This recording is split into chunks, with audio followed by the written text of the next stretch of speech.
I watched two movies last night. First I watched Knives Out, the new Knives Out movie, Wake Up Dead Man, I think it's called. It was a really good movie. It felt a bit long. I did find myself getting out of the movie every now and then, I found myself unable to just give myself over to the movie, completely.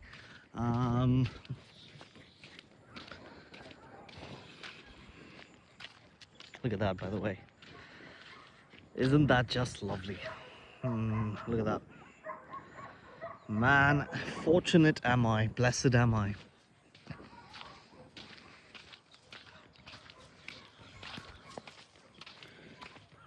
So like I was saying, yeah,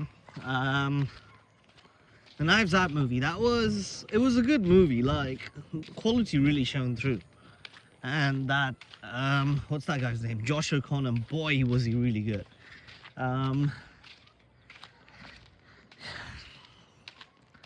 It was technically a very good movie. Somehow, I don't know, Daniel Craig's Benoit Blanc did sort of stand out, stick out like a sore thumb. It's been a while since I watched the other two Knives Out flicks, and something about that character and the way he speaks and the over-the-top nature of that character does stick out in a not so nice way for me. But I enjoyed the movie. Josh O'Connor, great performance. Movie was really long though. In retrospect, it's I want to like the movie, but the genre almost necessitates a certain amount of contrition, right? Is contrition what I want to say, or is it contrivedness? Whatever. It felt a bit contrived because I think on some level that's a limitation that the genre has to sort of contend with. It's inevitable, right? That, you need to have a whole bunch of characters, and you need to have a mystery that's sufficiently complex enough that you can stretch it out to fit a 2.5 hour runtime or whatever it was. But given that, I think what I liked about the movie was that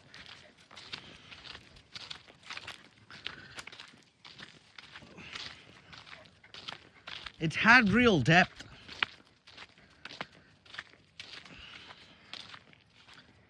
And over the past year or so, I've been thinking about,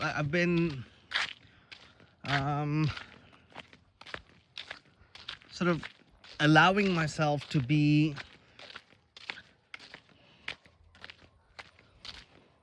taken out of the trance of watching a movie enough to think about how it was written, think about the fact that it was written, that it was staged, that there are actual performances in there. Even today, I need to get myself to do that. I need to make an active effort to do that, because by default, I'm just in the movie. And that's how I like things to be as well. But over the last year, it's a little bit of this being in the movie thing has, well, what am I saying? Over the last year, I think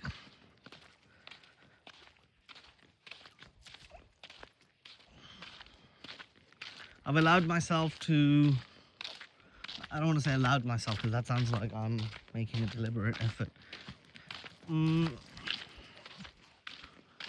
Let's just say this past year, whenever I watch a movie, every now and then I do catch myself realizing that it was staged, that it was, written, and I could almost see through the movie being made sometimes.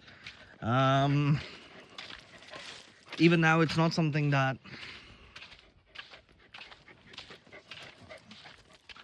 dominates my experience, and that's how it's supposed to be, right? That's what good filmmaking is meant to be all about.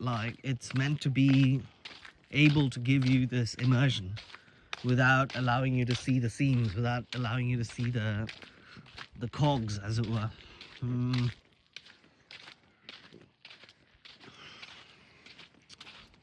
And then, anyway,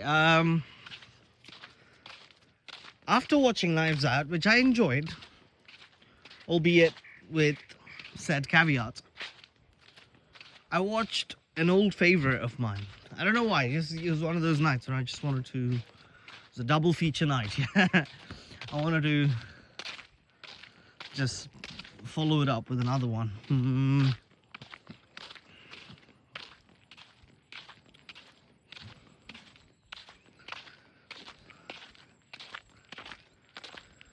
I watched an old favorite, the Dao of Steve, and I had to go through a lot of shit to like find a torrent. I somehow succeeded. It's a movie. It's a very beloved movie of mine. Like I love that movie. Like, and it did not fail. I think I watched it for the third time yesterday, if not the fourth. And boy, is it a fucking insanely rewatchable movie, right? Like, I found myself. I think it's an hour and a half long movie, or rather, I would say it's a 100-minute long movie. An hour and 40 minutes, I think. And 48 minutes into the movie, right? As chance would have it, by the way, I didn't plan to like stop at almost exactly the halfway point. 48 minutes into the movie, I realized I'd been smiling the whole time. It's such an easy movie to inhabit. I find that movie so comforting because on some level, I want that to be the emotional felt signature of my life. I want that movie's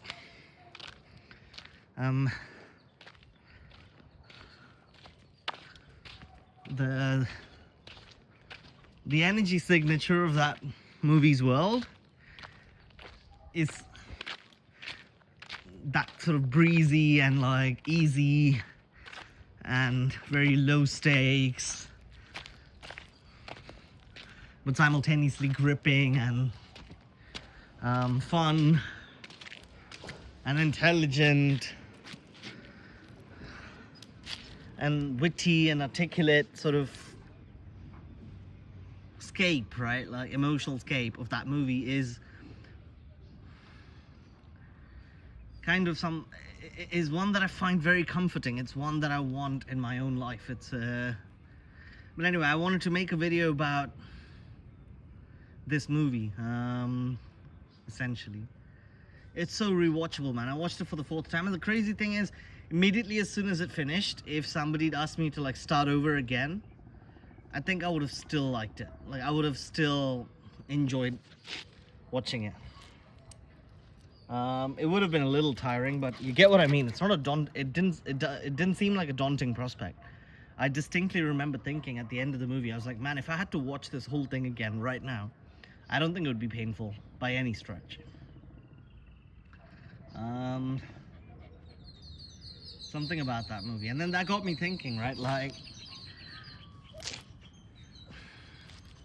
for me, there's something very enjoyable about watching movies where the protagonist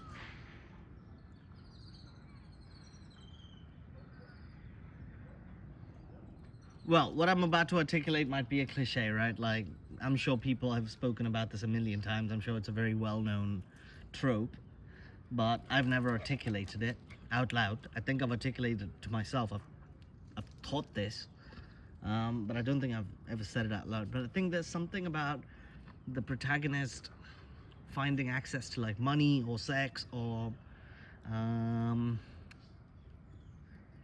well, a sense of ease. Well, money, sex, drugs, the good life, as it were. And in the Dao of Steve, it's not just that he finds access to like effortlessly, that he has like so much sex effortlessly, which is probably already a big part of why that movie's so appealing, right?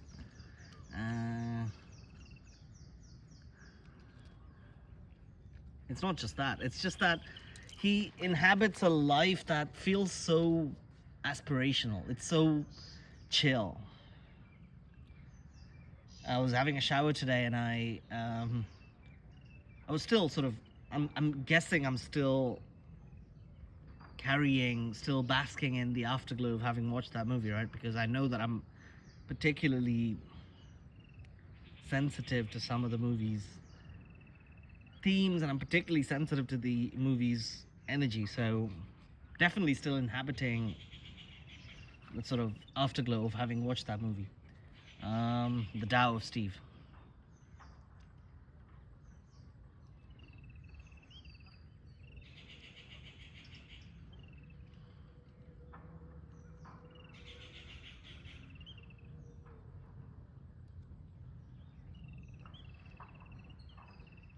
And I couldn't help but think that I was having a shower, and I couldn't help but think, man, that's the kind of life I want, right? The kind of life that Dex leads in that movie. It's just a chill life.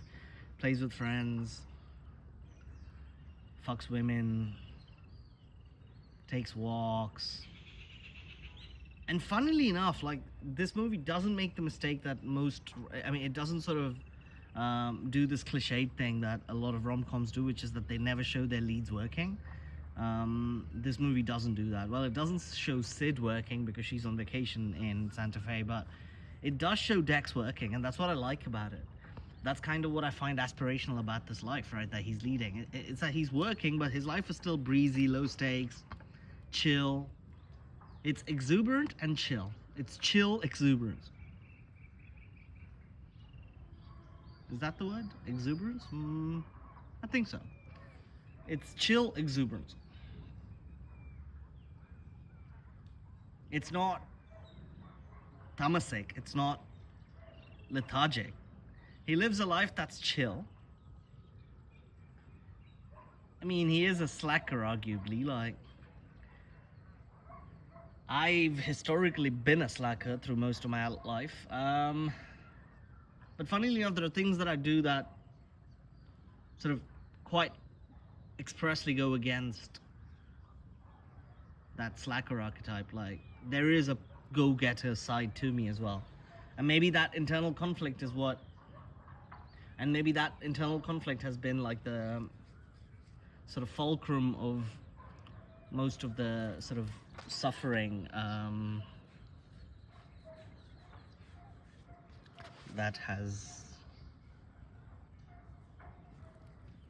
most of the suffering that I've experienced in my adult life, right?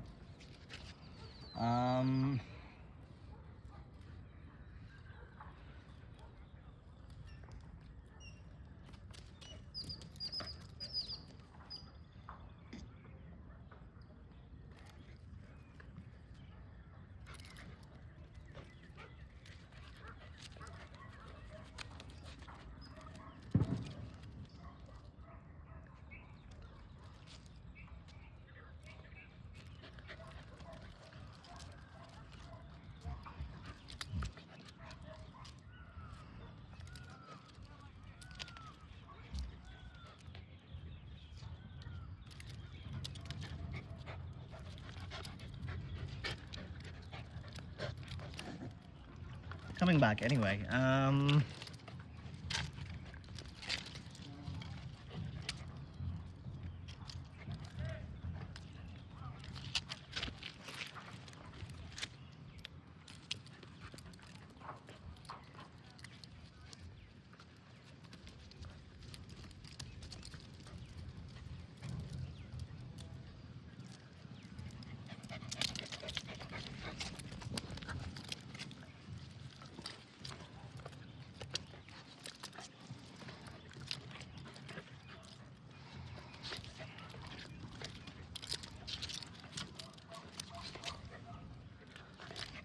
Breezy exuberance, chill exuberance, exuberant chill.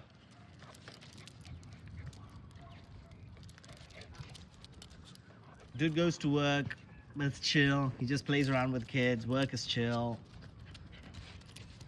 He hikes with his buddies. where he drinks and smokes a lot of weed, I think I would just practice yoga and do a few of my go-getter things, but I'd probably meditate a little bit more. But has a bunch of friends that he hangs out with, plays cards with, fucks women, rides a motorcycle. That's kind of my ideal life. That's what I want. Just a few reliable pieces, a few fun pieces that keep repeating reliably. Like, it's where I am right now. He has a dog. I have a dog. I live in this beautiful place like Coimbatore, like Santa Fe, New Mexico, where the movie was shot. Like, looks like it's got a similar landscape to Coimbatore, and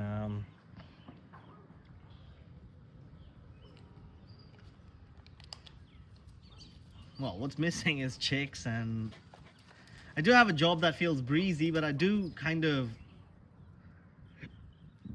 there's a lot of uncertainty around it. Anyway, that's a whole other topic. I don't want to get into that. I think I've said what I wanted to say about this movie. And I think it helps that the leads are very charismatic.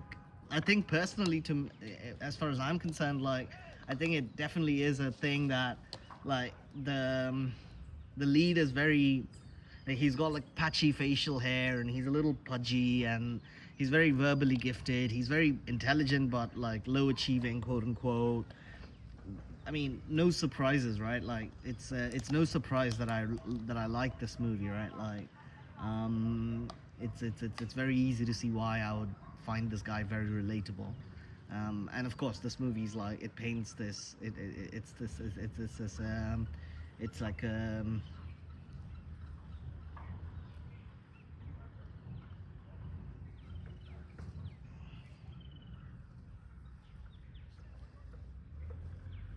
it allows me to live out this fantasy, right, of being this guy and still getting to fuck a lot of bitches, right? Like,